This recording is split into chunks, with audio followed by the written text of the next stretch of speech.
Temperatures, what, in the 80s, Yeah, Pete, but even warmer? Just like that. Isn't that great? I mean, some people are like, too soon, too early. I get that. Yeah, 90 is a little warm for late May, but it happens. Sometimes it happens. Gorgeous behind us right now, too, as we look out. Full leaf out. Yeah. You got to love that. So, yeah, the pollen is still a little crazy, and it will be with this warm spell coming up. The pine pollen also getting active. Ha! That's my picture, too. We do have to actually coordinate this and switch it up because there's a lot of great scenery here. These are live cameras, by the way, on the Prue. 58 is our temperature with an easterly wind. Yes, the sea breeze is with us still. That endearing sea breeze in Beverly now, and also Marshfield. The water temperature equals the air temperature.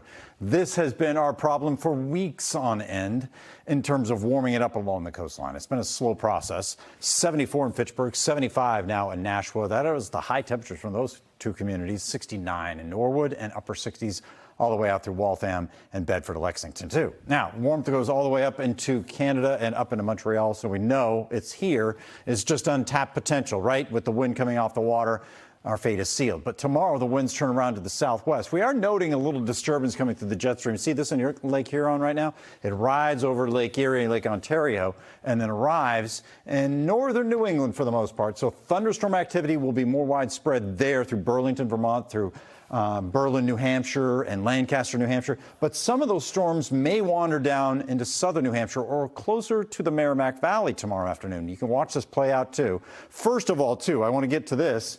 There are some clouds that may form, low clouds that we may have to burn off. So the humidity is increasing this time of year. You know, it just happens that way. We get into some low cloudiness at night, and so we peel that back before we get to the warmth. And there's still some lingering down through Buzzards Bay, Cape Cod, and the islands, too. I am not going for a warm-up in those communities. Pocasset, down through Chatham and Nantucket, and over to Martha's Vineyard. Those are not part of the whole equation of warmth. The wind is out of the southwest. This time of year, the water's cold, and I think there'll be lots of clouds around.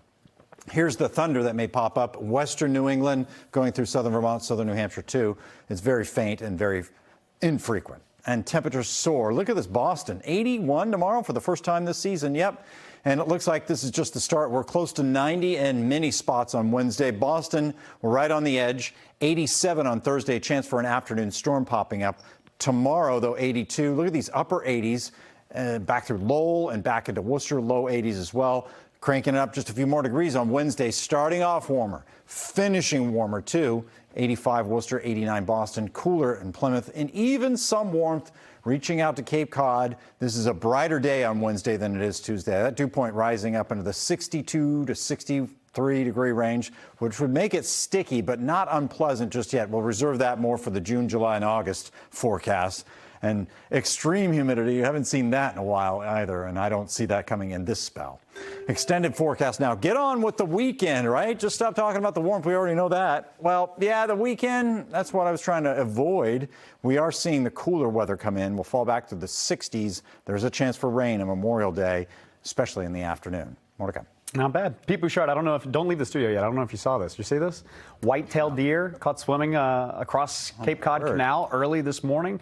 They say that the deer made it all the way across the canal, climbed up the rocks, and then it ran off. The environmental police, they say that although this might be a creative solution to avoid Cape traffic as we head into the weekend, they certainly do not recommend it. Apparently, they are elite swimmers. Wow. Really? That's how they get to the islands in Maine, off the coast, and they're very good at migrating to Martha's Vineyard and Nantucket. They can swim for miles. Yeah, good the more you know.